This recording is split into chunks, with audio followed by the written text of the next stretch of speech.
창세기 31장 17절에서 42절 말씀. 야곱이 일어나 자식들과 아내들을 낙타들에게 태우고 그 모은 바 모든 가축과 모든 소유물 곧 그가 밧단 아람에서 모은 가축을 이끌고 가나안 땅에 있는 그의 아버지 이삭에게로 가려 할세. 그때에 라반이 양털을 깎으러 갔으므로 라헬은 그의 아버지의 드라빔을 도둑질하고 야곱은 그 거취를 아람 사람 라반에게 말하지 아니하고 가만히 떠났더라. 그가 그의 모든 소유를 이끌고 강을 건너 길르앗산을 향하여 도망한지 3일 만에 야곱이 도망한 것이 라반에게 들린지라. 라반이 그의 형제를 거느리고 7일 길을 쫓아가 길르앗산에서 그에게 이르렀더니 밤에 하나님이 아람 사람 라반에게 현몽하여 이르시되 너는 삼가 야곱에게 선악간에 말하지 말라 하셨더라. 라반이 야곱을 뒤쫓아 이르렀으니 야곱이 그 산에 장막을 친지라. 라반이 그 형제와 더불어 길르앗산에 장막을 치고 라반이 야곱에게 이르되 내가 나를 속이고 내 딸들을 칼에 사로잡힌 자 같이 끌고 갔으니 어찌 이같이 하였느냐. 내가 즐거움과 노래와 북과 수금으로 너를 보내겠거늘 어찌하여 내가 나를 속이고 가만히 도망하고 내게 알리지 아니하였으며 내가 내 손자들과 딸들에게 입맞추지 못하게 하였으니 내 행위가 참으로 어리석도다. 너를 해할 만한 능력이 내 손에 있으나 너희 아버지의 하나님이 어젯밤에 내게 말씀하시기를 너는 삼가 야곱에게 선악간에 말하지 말라 하셨느니라. 이제 내가 내 아버지 집을 사모하여 돌아가려는 것은 옳거니와 어찌 내 신을 도둑질하였느냐. 야곱이 라반에게 대답하여 이르되 내가 생각하기를 외삼촌이 외삼촌의 딸들을 내게서 억지로 빼앗으리라 하여 두려워하였음이이다. 외삼촌의 신을 누구에게서 찾든지 그는 살지 못할 것이요 우리 형제들 앞에서 무엇이든지 외삼촌의 것이 발견되거든 외삼촌에게로 가져가소서 하니 야곱은 라헬이 그것을 도둑질한 줄을 알지 못함이었더라. 라반이 야곱의 장막에 들어가고 레아의 장막에 들어가고 두 여종의 장막에 들어갔으나 찾지 못하고 레아의 장막에서 나와 라헬의 장막에 들어가매 라헬이 그 드라빔을 가져 낙타 안장 아래에 넣고 그 위에 앉은지라. 라반이 그 장막에서 찾다가 찾아내지 못하매 라헬이 그의 아버지에게 이르되 마침 생리가 있어 일어나서 영접할 수 없사오니 내 주는 노하지 마소서 하니라. 라반이 그 드라빔을 두루 찾다가 찾아내지 못한지라. 야곱이 노하여 라반을 책망할세.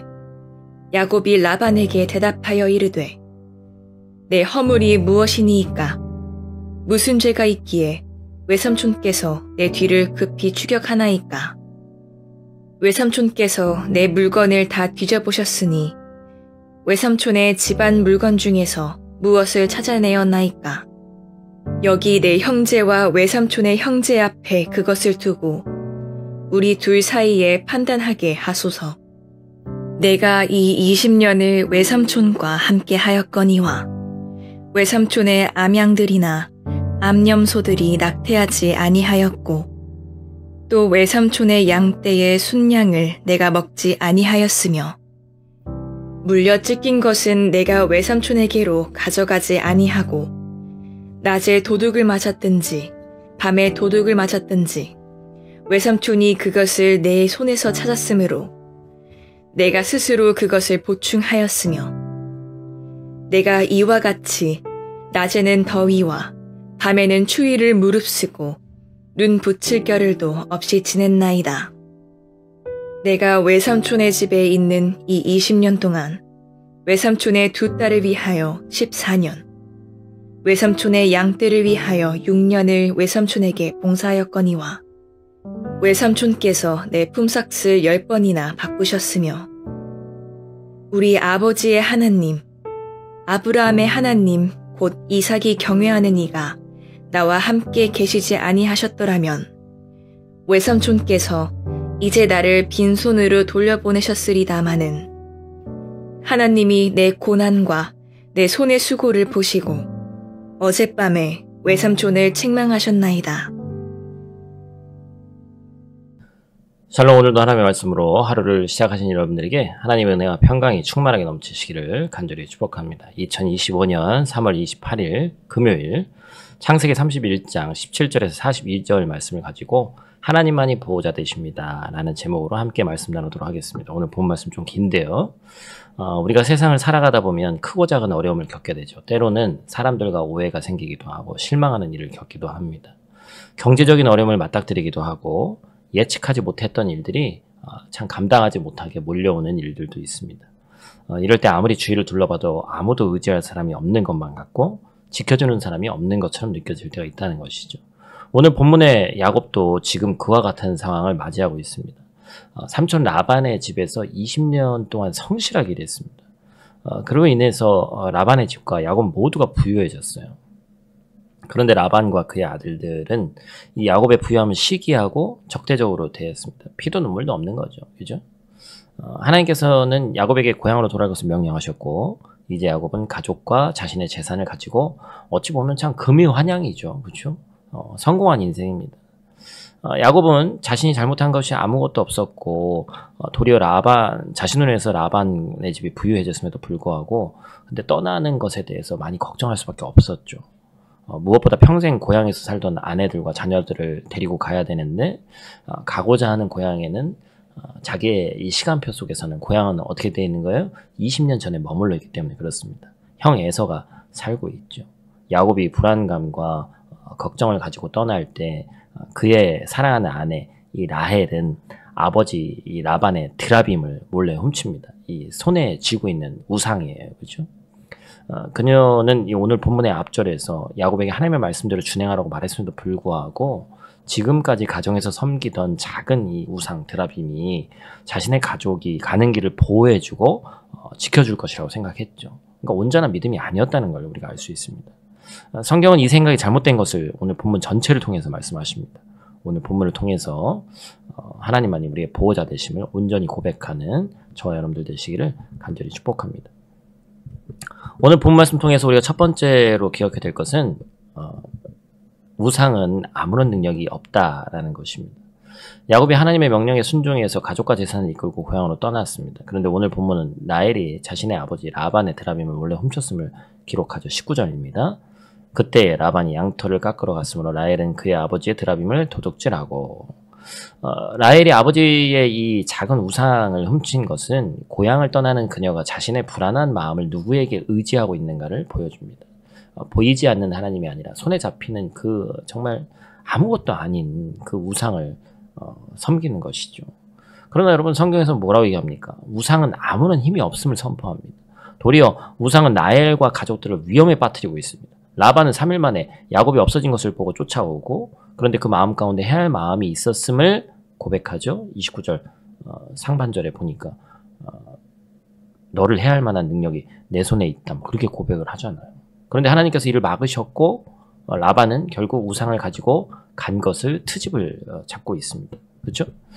그러면서 결국에 하나님께서 이 상황 가운데 놓여져 있는 야곱을 참 지키시는 그런 장면이 오늘 본문에서 등장합니다. 우상이 절대로 우리를 지켜주지 않습니다. 아무런 힘이 없습니다. 도리어 우리를 난처하게 하고 때론 위험한 길로 인도하는 거예요. 단순히 어떤 형상을 만든 것을 의미하는 것이 아니라 오늘 우리가 하나님보다 더 의지하는 것이 우상이라고 성경은 분명히 얘기하고 있습니다. 누군가에게는 돈이, 누군가에게는 건강이, 누군가에게는 사회적 성공이, 누군가에게는 부모가, 누군가에게는 자녀가 우상이 될 수도 있다는 것이죠. 우리의 마음속에 하나님보다 더 소중하게 여기는 것이 있다면 그것이 곧 우상이 되는 것이다. 우상은 우리를 지켜주지 못하고 도리어 우리를 난처하고 어렵게 만든다는 것을 꼭 기억해야 됩니다. 우상은 아무런 힘이 없음을 기억하는 이 아침 되시기를 간절히 축복합니다. 오늘 본 말씀 통해서 우리가 두 번째로 기억해야 될 것은 하나님만이 우리의 보호자 되십니다 라는 것입니다. 오늘 말씀의 제목과도 비슷한데요. 라반은 야곱이 도망쳤다는 걸 3일 뒤에 알았어요. 그러자 그는 7일 길을 직접 쫓아옵니다. 그는 살기를 띠고 쫓아오고 있었어요. 근데 그 밤에 하나님께서 라반에게 나타나셨습니다. 24절 말씀 같이 있습니다. 밤에 하나님의 아람 사람 라반에게 현몽하여 이르시되 너는 삼가 야곱에게 선악간에 말하지 말라 하셨더라. 그리고 라반도 야곱에게 하나님의 말씀을 인해서 내가 너에게 잘잘못을 따지지 않겠다고 29절에 얘기하죠. 또 같이 있습니다. 너를 해할 만한 능력이 내 손에 있으나 너의 아버지의 하나님이 어젯밤에 내게 말씀하시기를 너는 삼가 야곱에게 선악간에 말하지 말라 하셨느니라. 그렇죠. 야곱과 그의 가족의 생명을 지켜주는 분은 누구라는 게 확실해졌어요? 바로 하나님이십니다. 하나님은 생명만을 지키신 것이 아니었어요. 야곱의 풍성함도 지켜주셨고 라반이 자신의 드라빔을 찾았는데 라헬은 이를 숨겼고 결국 라반은 드라빔을 찾지 못했습니다. 그러자 야곱은 라반에게 자신의 재산은 하나님께서 자신과 함께 하셔서 그분께서 채워주신 결과임을 얘기하죠. 42절 말씀 또 같이 있습니다. 우리 아버지의 하나님 아브라함의 하나님 곧 이삭이 경외하는 이가 나와 함께 계시지 아니하였더라면 외삼촌께서 이제 나를 빈손으로 돌려보내셨으리이다마는 하나님이 내 고난과 내 손의 수고를 보시고 어젯밤에 외삼촌을 책망하셨나이다. 아멘. 하나님께서 채워주실 뿐만 아니라 하나님께서 지금도 자신과 함께 하고 계신다고 야곱은 분명하게 선포하고 있는 거예요. 야곱은 인간적인 힘으로 인해서 자신의 모든 것이 채워졌다고 고백하지 않습니다. 하나님 때문에 그것이 이루어졌다고 얘기하고 있어요. 하나님은 이 자신을 의지하는 자신의 백성을 분명히 끝까지 보호하시는 분이십니다. 라반의 드라빔은 아무것도 하지 못하고 인간인 라헬을 통해서 숨겨져야만 했어요. 그러나 하나님은 스스로 드러내시는 분이시죠. 그리고 야곱을 적극적으로 보호하셨습니다. 또한 24절에서 라반에게 너는 삼가 야곱에게 선악간에 말하지 말라고 분명히 명령하셨습니다. 또 풍성함을 준다고 믿는 드라빔이지만 결국 라반도 하나님께서 야곱과 함께 하셔서 풍성함을 주셨다고 인정하는 거예요. 사랑하는 성도 여러분, 하나님만이 우리의 보호자 되심을 확신하시길 바랍니다. 우리가 하나님을 의지할 때 하나님은 반드시 우리의 필요를 채우시고 우리의 생명을 지켜주시고 우리를 안전하게 보호해 주실 것입니다. 오늘 야곱과 동행하시는 하나님을 통해서 두 가지를 꼭 기억하시길 바라요. 우상은 아무런 능력이 없습니다. 우상은 우리가 눈에 보이는 어떤 형상을 가진 것만 우상이 아닙니다. 우리의 생명을 지키지도 못하고 오직 하나님만이 우리의 보호자 되심을 분명히 기억하셔야 돼요. 그리고 하나님은 우리를 한없이 채워주신다. 주님은 우리의 생명을 보호해 주시고 하나님을 신뢰하면 하나님께서 친히 우리를 지키시고 그로 인해서 우리 모두가 하나님만을 바라보고 신뢰하며 살아감으로 하나님의 충만을 경험하는 저와 여러분들 되시기를 간절히 축복합니다. 우리 다 같이 있는 자리에서 기도하고 마치도록 하겠습니다. 사랑과 은혜가 풍성하신 아버지 하나님, 오늘도 말씀으로 하루를 시작하게 하시니 감사를 드립니다. 세상 가운데 살아가면서 의지할 사람 하나 없이 외롭고 불안할 때가 특별히 이 해외 생활 가운데 있지만 그 모든 순간에도 우리를 지켜주시고 보호하시는 분이 하나님이심을 다시금 믿음으로 고백합니다. 야곱이 고난과 두려움 속에서도 하나님의 말씀에 순종하며 걸어갔던 그 길처럼 우리도 삶의 여러 어려움 속에서 하나님을 인도하심을 신뢰하는 우리의 삶 될 수 있도록 하나님 도와주시옵소서. 돈도 건강도 사람도 명예도 그 누구도 우리를 지켜줄 수 없음을 깨닫고 하나님만이 유일한 보호자 되심을 굳게 붙드는 오늘 하루 될 수 있도록 하나님 도와주시옵소서. 오늘 하루 내 생각보다는 하나님의 약속, 하나님의 말씀을 붙드는 삶 살게 하시고 그 가운데 하나님의 충만하신 은혜와 보호하심을 날마다 경험하게 하여 주시옵소서. 예수 그리스도의 이름으로 간절히 기도드립니다. 아멘.